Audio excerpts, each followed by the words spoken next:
This is episode 455 of the Rio Grande Foundation's Tipping Point, New Mexico. I'm Paul Gessing. And I'm Wally Drangmeister. I'm president of the Rio Grande Foundation, New Mexico's free market think tank. You can find out more about the foundation at riograndefoundation.org. Wally, I think it's safe to say that we're not alone here at the Rio Grande Foundation or Tipping Point, New Mexico in kind of still sifting through the wreckage. Well, actually, they're still sifting through the voting of the last election. We're assuming, in many states, we're assuming that the GOP nationwide will control the U.S. House of Representatives by maybe a handful here of votes and nothing more. We are also aware that based on the Nevada election results, of course, New Mexico's quasi-native son there, Adam Laxalt, losing the senatorial race. Senate's going to be under the control of the Democrats. The only question is it going to be 51-49 or 50-50 with Kamala Harris as the tiebreaker based on the runoff in Georgia? And I want to talk a little bit today about what happened in New Mexico, a few data points that I think are particularly interesting and compelling. And, I had a conversation with a mutual friend of ours who said, Yvette Harrell should have gotten in the South Valley. She has this weird carve-out, which was clearly put in the South Valley in order to make her district more Democrat. And then I have read through various, parts of the Secretary of State page just to see how the different voting patterns looked, and found some interesting stuff. And I want to talk to you about them. First and foremost, about 52% of voters statewide turned out. That's kind of baseline. It's a little lower than 4 years ago, but it's a pretty significant outcome for a midterm election. Now, looking at the most conservative counties in the state of New Mexico, here's where we are. Lee County, 80% of voters in Lee County cast their vote for Republicans, more or less. Yep. Obviously, a lot of different candidates, but this was such a partisan election. People didn't cross partisan lines very often, including the vaunted independents and swing voters. They only had 38% turnout in Lee County. That is phenomenal. Really is. It says it's a big deal right there. Lee County is far southeast New Mexico. That's Hobbs area. Eddy County. This is Carlsbad and Artesia. Between 75 and 80% of voters there cast votes for GOP candidates. 49% turnout. So higher than Lee County, but not quite at the statewide level. Chavez County, that's Roswell primarily, other places down there as well. 70+% for the GOP, 46% turnout. So getting a pretty significant factor below the statewide average. San Juan County, now they did the best, 51% turnout. Of course, San Juan County is less of a stalwart county for the GOP. 60 to 65% of voters in San Juan County went for the GOP. Now, on the other hand, Santa Feans, not surprisingly, given the very politicized nature of Santa Fe and the blue nature, 63% turnout and 75% of the votes in the county. You think city of Santa Fe? Holy cow, I can only imagine it had to be 90 plus. But in the county, there's a lot of rural areas and all the way down to Edgewood here in the East Mountains. So Santa Feans turned out, good solid 13+% higher rate than most of the Republican or conservative counties. Bernalillo County, of course, by far the biggest county in the state of New Mexico population-wise, 54.6% turnout. 60% of the votes went to Lujan Grisham and her fellow Democrats. Those are, I think, sufficiently interesting numbers that they bear a great deal of analysis and conversation. And I hand it over to you, Wally, for your thoughts and input.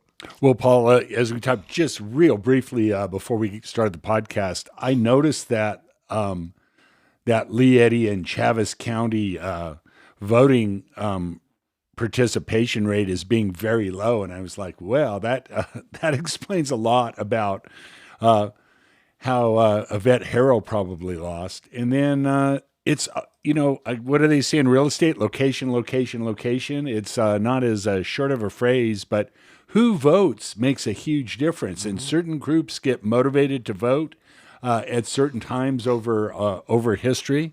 And this time, the Republicans in southeast New Mexico, the ones that voted very, the ones down there, but not a lot of them voted. And that's really interesting.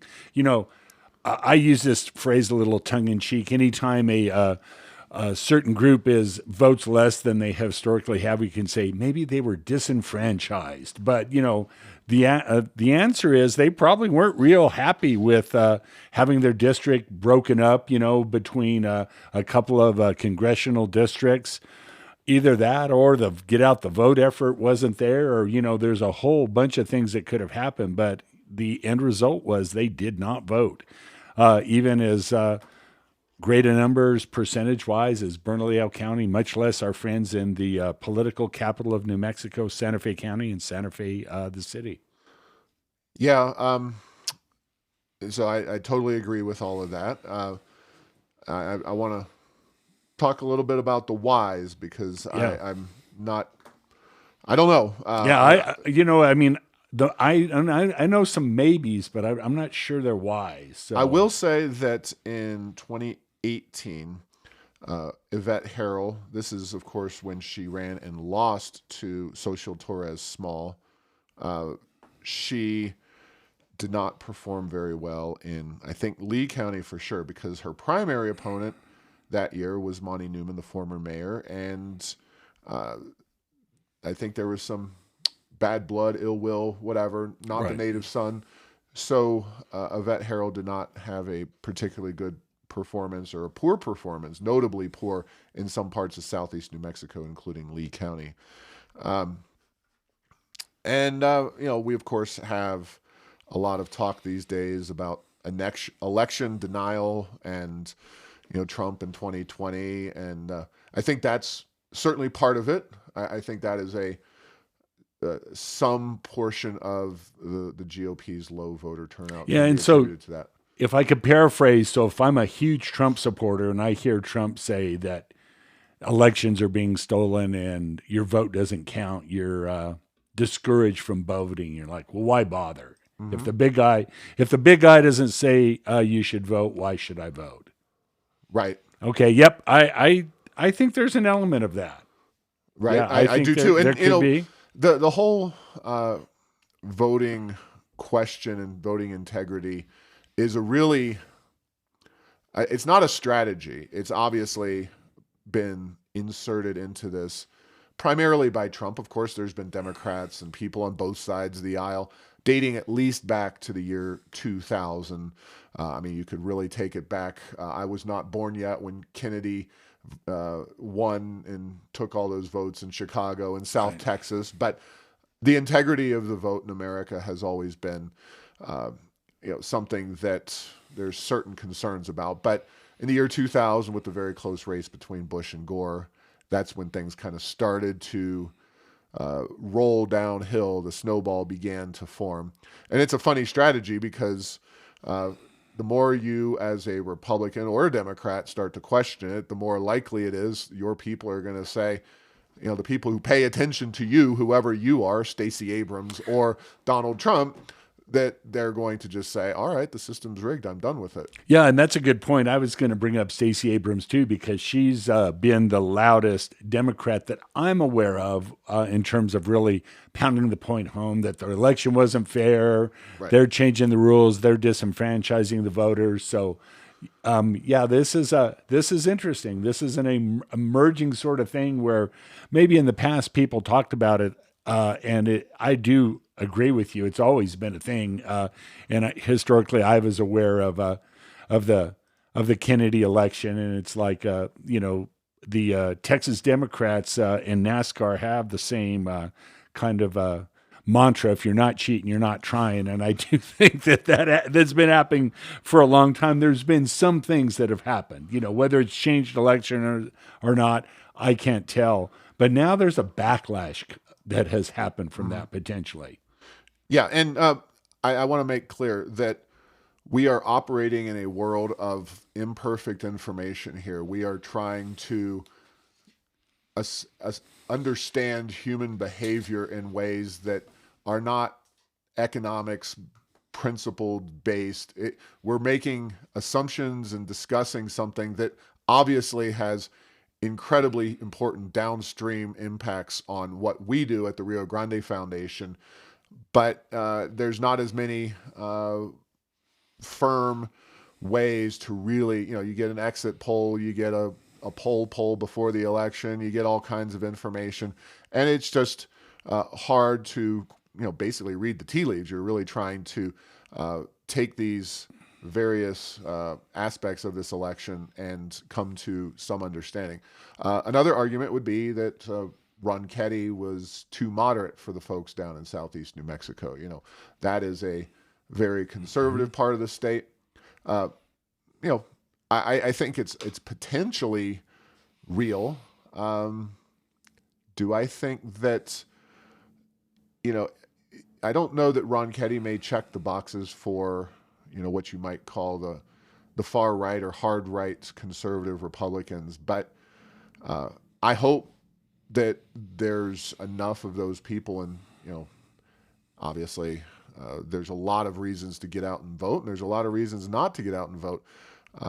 The idea that people didn't get out and vote because they thought Ron Ketty was too moderate, so they just let Lujan Grisham win. I don't know. Yeah, that's interesting, and and these sorts of discussions come up when the two major party candidates aren't appealing, and there's maybe a third party candidate, whether an independent, a libertarian, or some other, and the votes that get taken to those independent or third party candidates. What are you really doing? Is you're hurting one or the other candidate in all likelihoods for the major parties, and then with the performance from voting in southeast New Mexico, why would you ever want to, a candidate that's going to appeal to Lee and Eddy County if they're not going to vote when, all the people are in Albuquerque, and a percentage point, 1-2 percentage points could overtake any impact that Lee, Eddy, and Chavez County have combined, So it is that is very interesting. And so that group feels, and they're pretty vocal about it. They feel like they're being used. The money is taken out of the oil and gas industry, and then they're left holding the bag with regard to policies, whether it be roads or crime or anything else. And they are not happy, and they certainly didn't express that by voting in huge numbers this election. Yeah, and I guess the third thing, and this is something that if you travel extensively, as I have, I don't know how often you've been down to southeast New Mexico, but many a time. So. Yeah, so there you go. Well, there is a frustration and a just throw up your arms kind of situation with certain number of people in the population there who just feel like Santa Fe is parasitic on southeast New Mexico from a financial perspective, that they are never going to get a fair shake in Santa Fe. And then with the further and recent redistricting where southeast New Mexico was just split up completely, that they're just done. They're just throwing up their arms and saying, forget about it. They're going to do whatever they're going to do in Santa Fe.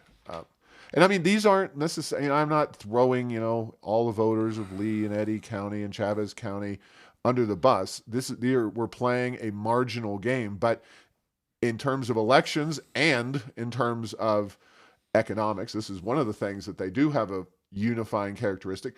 It's all about the margins. Economics is all about people's behavior on the margins, like are you going to get a job, or are you not going to get a job, etc. And are you going to go vote? Are you not going to go vote?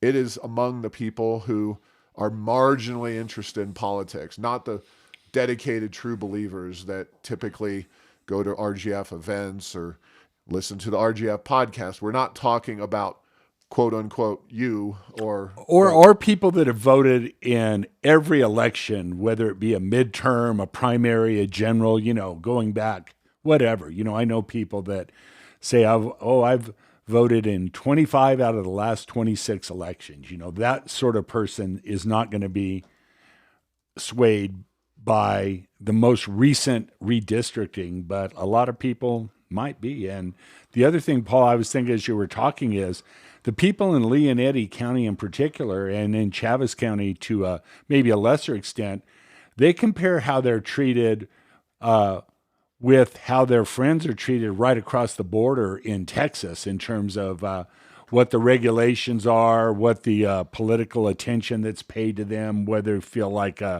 they're being, quote, appreciated or getting the fruits of their labors. And there's lots of reasons for that. But the other thing that New Mexico has that's way different and makes government even a bigger part is so much of the production in New Mexico is on state trust land and Bureau of Land Management land, where in Texas, the overwhelming majority is on fee land or privately held land. So you have that to throw in there too, that even if they were doing pretty well in Santa Fe, there's just a whole another level of bureaucracy and government intervention in day-to-day living from a business point of view in southeast New Mexico compared to in West Texas.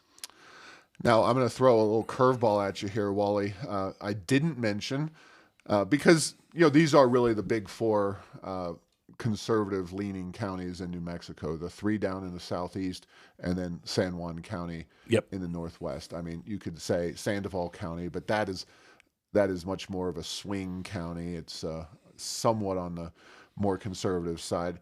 A county that also performs more conservatively than most is none other than Yvette Harrell's own Otero County. Otero County is where Alamogordo is. And guess what? Otero County performs right in line with these other various counties, despite the hometown daughter, being on the ballot for Congress. Yeah. Otero County, only 47% of voters showed up, and this is not great. These are, I know that we are not affiliated at all with the Republican Party. We have advice and thoughts, however. Mm-hmm. And I mean, it's been a thing that we saw in a lot of races, and it still happened, I think, nationwide, where Hispanics started moving and have moved in other elections in greater numbers towards the Republican Party. That is certainly something that I think a lot of people have been waiting for a generation or two here in New Mexico. And that is a project for the New Mexico GOP that is worth attempting. However, the low-hanging fruit would seem to be, how can you get your most conservative citizens to vote at levels that at least match the statewide average, or at least 50% of the people, or just in general set goals to dramatically boost those numbers. Yeah. Certainly Ron Ketty spent a lot of time down there and did rallies, and, you wonder about some of the other things, but, I say this not as a criticism of anybody, just as interesting data that leapt into my brain the moment I started poking around on the Secretary of State's website. And I would encourage folks to go do the same, because there's going to be a lot of soul searching, a lot of analysis and attempts to try to figure out what happened and why it keeps happening. And, this is at least part of the answer. So, yeah. And then, Paul, I've spent a little time on the website before, which is a little frightening that I end up going to the same websites you do without any communication. But the thing I found, there's a lot of great data by, congressional district, by county, by statewide. The thing that's not there that or at least I didn't find is, so it tells you how many people voted. It does, and it tells you obviously know who won, but you don't know how many Republicans, Independents, and Democrats voted that I could find. Is that consistent with what you found, or is I missing a whole nother, am I missing the dark web of the Secretary of State's website? Yeah, I don't know. I was asked about that myself, and yeah, you would think that would be information that would be available, but And maybe at some point it will be. Who knows? yeah, So yeah, you just make the assumption based on broader voting. oh yeah, And you do get, when you go drill down into the county level data, you do find out what percentage of the county voted for who, and we talked about that. Yeah. So that gives you a pretty good idea. Oh yeah, no doubt about of it. who's showing up and how they're voting, and it's quite remarkable. I mean, let's just if Otero County or Lee or Eddy County was New Mexico writ large and their votes applied for everybody, we would be the exact opposite as we are in New Mexico. We would be the reddest of red states, and it's just quite a quite interesting and amusing to do that counterfactual. So speaking of amusing, maybe it wasn't amusing for him, but we're going to take a break from some of this, not depressing, just very deep divey kind of stuff into election results. A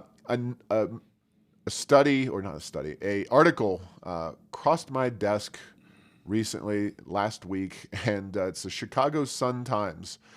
I'm going to butcher this poor guy's name, but it's a funny story, I promise you. So, in 2007, Mr. Shevket Chabadiev paid Virgin Galactic $175,000 for a ticket to space. He is a Bulgarian immigrant and entrepreneur, and has apparently made quite a bit of money in business, and lives in the Chicagoland area. And he is now 84 years old and not in such great health, and had to go and ask for a refund. He claims that Virgin Galactic took 10% of his money and gave him the refund. I don't know the nature of the contract, especially way back in 2007. Virgin Galactic says they gave him all his money back. But regardless, this guy said he's tired of waiting for Virgin Galactic to launch out of Spaceport America. It's been 15 years. We're always supposed to be flying next year. And people from Bulgaria kept asking him, what happened? And maybe 15 years ago, a Bulgarian immigrant entrepreneur wasn't active on social media, but the premise is he told all of his friends, "Hey, I put a down payment. I'm going to space." And has it really been 15 years, Paul? Tell me it has. That's since he bought his ticket. No, but that's mind-boggling. Yeah. How long have we been waiting for that here in New Mexico? So yeah, I guess so. So the difference between a 69-year-old man and an 84 or 85. I mean, we're still waiting, and we're going to likely be waiting for some time before. Who knows what number in line he would have been. This isn't something they're going to suddenly just be doing launches every week. So this man said, I want to get that refund. So got $170,000 or whatever they saw fit to give him back. I don't know how it worked out.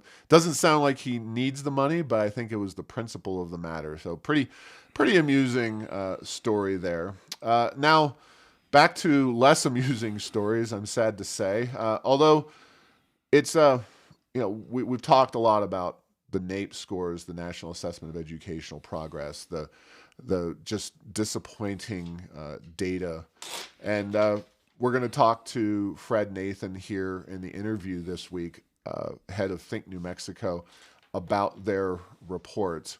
But in advance, I probably did more time, and I'll go ahead and pick it out because I've got it here in my pack. This is for the cameras. This is Think New Mexico's report. And they sent me one too, Paul. Yeah, So. I know you're important. You're important. Don't worry. So the report has to do with a roadmap, or it's rethinking public education in New Mexico. And I wrote an extensive post on this at Errors of Enchantment. We're going to talk a little bit about it. First and foremost, if New Mexico showed even the faintest hint of shifting in a more conservative direction, there would be different maybe priorities that the Rio Grande Foundation would have vis-a-vis this kind of report. But at this point in time, what Think New Mexico has proposed, if they could magically get this through this legislature, I would say it would be very, very good education reform in total. So that's, high praise given the political reality. If this was a Republican-dominated state, I would be more on the wavelength of trying more choice and really empowering parents and families. But we're not in a choice environment, and we're not going to be in a choice environment for the at least 4 years, at the very least. Because even if the legislature somehow miraculously went Republican in 2 years, when all those positions are up, you're still going to have Michelle Lujan Grisham or Howie Morales or whoever as governor, and they're not going down the choice road. So they Think New Mexico's report has 10 proposals. They're thoughtful. They're very interesting. One of them involves adding time to the school year. Now, Wally, I went to Catholic schools, and I can say that Catholic schools waste a lot of time in school. And as a kid, looking at my school days back on them, I can say the last thing I would have wanted is more time in school, because I felt like even in a Catholic parochial school, a good solid 10 to 15, maybe 20% of my time in the classroom or in school was kind of wasted.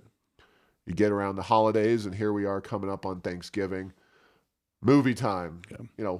Hey, we're paying. If you looked at that from the perspective of any other product, Mr. Bulgarian going out to space, he's going to demand his money back. But you're a kid in school, your parents are paying for it. In my case, and the taxpayers and the rest of these public schools cases, it's movie time. We're just going to kind of wait things out until we decide to go ahead and move forward on other material. Going to a balanced school year. And I'll jump in after. Yeah, I'll let you jump in after this. A balanced school year. One of the big problems for the education system as it stands now. I mean, we let's face it. The education system is based on an agricultural model where kids were helping out in the field during the summer months. We're talking a model that's been in effect for 130 years. Right. That doesn't make a lot of sense. However, as somebody who worked very hard during my summer breaks, growing up, I liked that income, and that's something that it would really annoy me to have to give that up. So let's start out with those two: adding time to the year and going to a balanced schedule. So I think the issue is what is going to be more effective? Do we need more time, or do we need to be more effective in the time that we have? And to tell you the truth, Paul, I really don't know about, which of those, but I will say, just when it comes to education in New Mexico, what I wrote down when you were talking is that if you were king for a day, you would say, do this, this, this, this, and this. And this is what we need to do, and we'll be successful. But, New Mexico has such a strong teachers union impact. There's a lot of momentum going, in a bad direction. And we're to the point where do anything different would likely be worthwhile or better than what we have. But I'm going to go on the side and say, yeah, more time, not a bad thing, but you can, I think, more effectiveness in the classroom and look at the things that are impacting that might might be even better, but who knows? Yeah, and this isn't to say that these are bad ideas. No, and not, far from it. I would say that these are the ones that I have the least. They give me the least excitement, or they're the ones that I think are most. It's not even about price. It's just they do have the most opportunity costs and often taxpayer costs as well. I just I know the stereotype now is that kids are just and it depends on the age. I mean, I started early at working. I was blessed to be able to do golf course caddying, carrying around the bags at age 11 starting out. That's pretty young for people at this time, but it was a great opportunity and something I stuck with, not just through the rest of my high school, but also on into college. So those are the two that I like the least. Now, let's see, improving teacher and principal training. Obviously, that's great. And there's details, residencies, learning how to teach and be a principal directly from somebody who's already doing a good job in that role. I think those are great proposals and need to be considered. Going with the small schools and districts. Now, this is one that small schools has kind of been baked into the cake in terms of the education funding for them. It comes into under attack sometimes because it does provide an advantage for charter schools. Of course, charter schools miss out on other funds that are available for schools. But the big one is, of course, APS, and talk of splitting APS up into some more manageable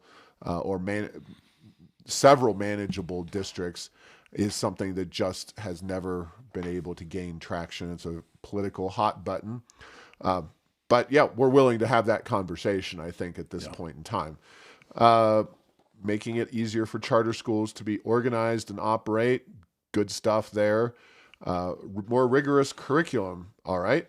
No problem there. Or if you have it too rigorous beyond the capabilities of the students at any point, you just create failure and dropouts too. Yeah. Is the other thing. So in general, rigorous is good, but you've got to be able to achieve the rigor that's in that for any given group of students. So. Yeah, and that's where maybe options and choice come into play. Yeah. Again, charter schools or vocational opportunities. Not everybody is going to go to college in New Mexico. It's around a third even of students are going to college. 2/3 are not, even if it is free. Whether student assessments can be depoliticized is a bit of a question, but that's something that Think New Mexico wants. And the idea is, you have Susana Martinez, 8 years of her evaluation technique, and then you have a new governor comes in and switches things up. So that is it's an open question. Improving school board quality. There's a lot of training, disclosures, and transparency. We have competitive school board races here in Albuquerque because This is by far the biggest district with huge population. I have my concerns, like you're talking about the rigorous curriculum. If you make the standards too high for school boards in some of these rural communities, whether you're going to have enough people running for school board. So in conclusion, and definitely want to hear more, Wally, but one of the things that, interestingly enough, Think New Mexico starts their report on is touting Mississippi's success in turning around their education results. And as we've talked, Mississippi basically, to summarize, just did Susana Martinez's reforms. Which came out of Florida. Yep. And except Mississippi is a Republican state and has a legislature. Despite their many challenges, socially and economically and generally speaking, they just have those challenges. The state of Mississippi has implemented that and really followed through with it and had some great success. And by the way, this is pointed out in the Albuquerque Journal editorial this morning, which further kind of goosed Think New Mexico's the ranking, this system, this reform effort. So, I think it's mostly all stuff that should be considered. Maybe there's priorities that we have in various things that we think should be tried first or that should be tried last. But all of it is worthwhile. I have my suspicions, given especially the current numbers in the legislature and the iron lock that the unions have on the education system in New Mexico, that they're not going to be too keen on a vast majority of these proposals. Maybe they'll throw them a bone and give one of the 10 or something. But I really, the system is the way it is because of the interest groups that are at play and at work in the system. And that's always been New Mexico's problem. The voters have never taken it upon themselves to decide, we're going to change how this system works for better or for worse, mostly probably for better, given we're 51st or 52nd. But anyway, this is the challenge. And, I think, though, it's a good report. It's worth checking out. And we applaud Think New Mexico for their efforts. Yeah, and when we look at what I think we are pretty much in agreement. What are the big three in New Mexico that you could change to improve our quality of life, make this a place where businesses and retirees and people would like to live and work, and diversify the economy? And it just seems like it's the quality of public education, crime, and the gross receipts tax keep coming back time and time and time again. And I would like to just talk about one of the things is like there's testing and depoliticizing testing, or, not making these as what they're called high stakes where everybody gets nervous.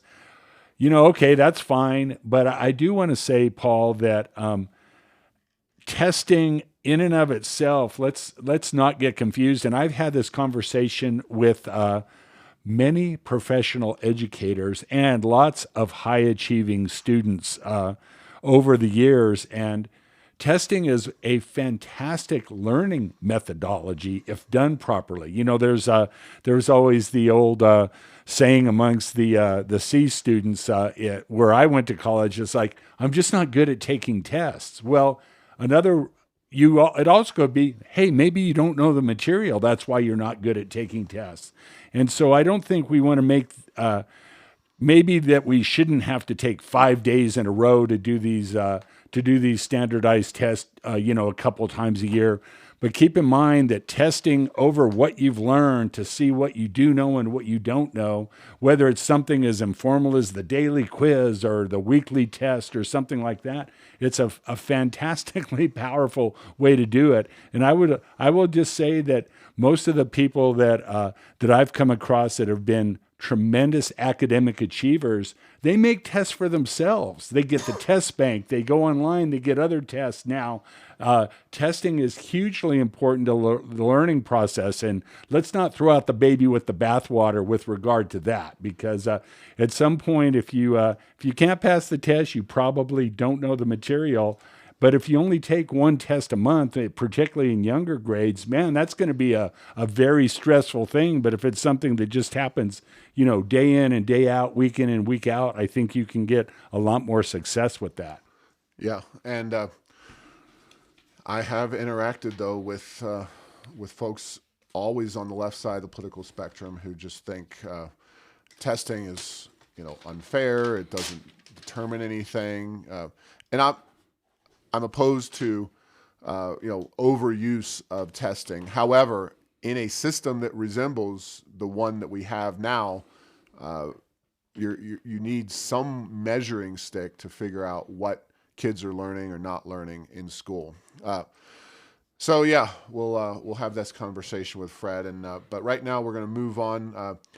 The Rio Grande Foundation, although not necessarily myself, but our attorneys from the Liberty Justice Center, Daniel Sir, who's been on this podcast, we will be in federal court up in Denver on Wednesday, suing Maggie Toulouse Oliver, our Secretary of State, over her campaign finance and disclosure rules.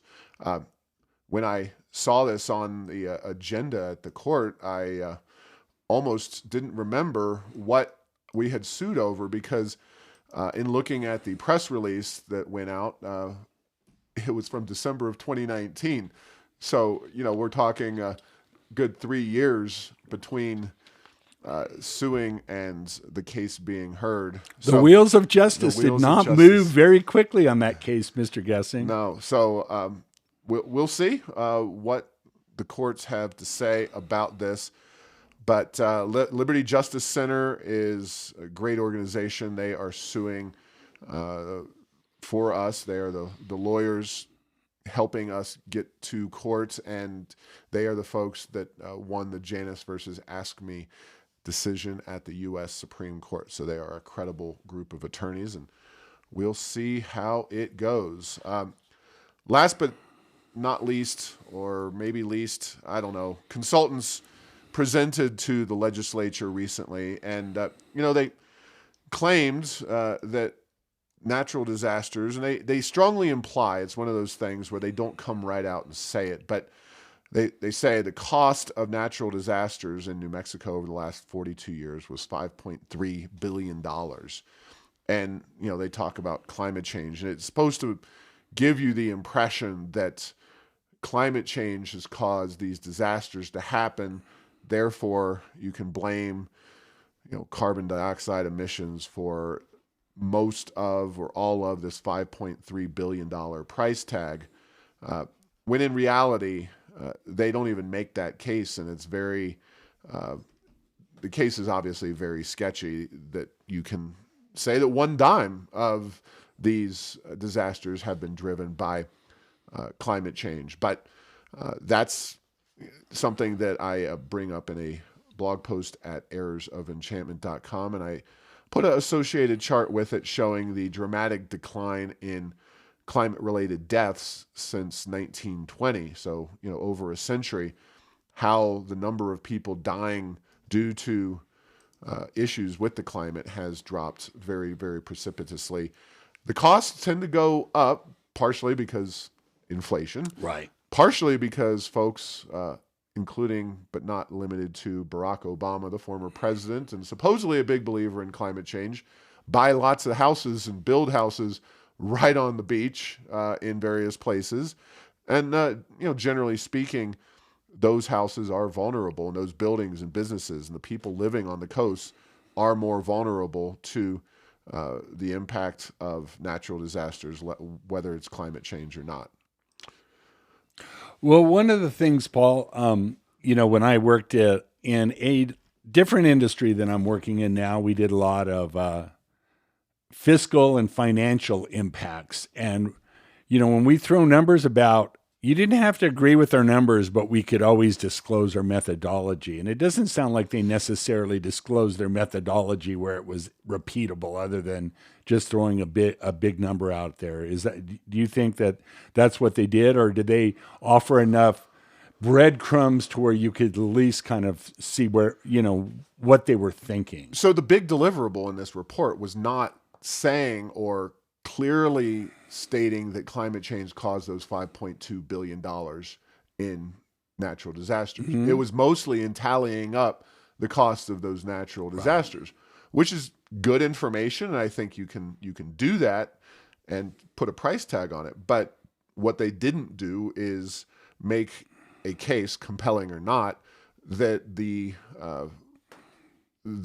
climate change was causing this to happen. Yeah. And, again, these are people that are helping, quote unquote, the legislature in Santa Fe. They were testifying at an interim committee hearing recently, and that's the kind of information that's being taken in. And that what they're trying to do is kind of conflate all this, or it will be conflated, so that then future legislators will say, well, this is caused by climate change. It's costing us all this money. It's causing all these people to lose economic inputs, losing out on the kind of standard of living. And so if we spend even more money, 3, 4, 5, how many times more than $5.2 billion to somehow get off of fossil fuels that will address the problem? Of course, those kinds of things are left unsaid. So anyway, Yep. It's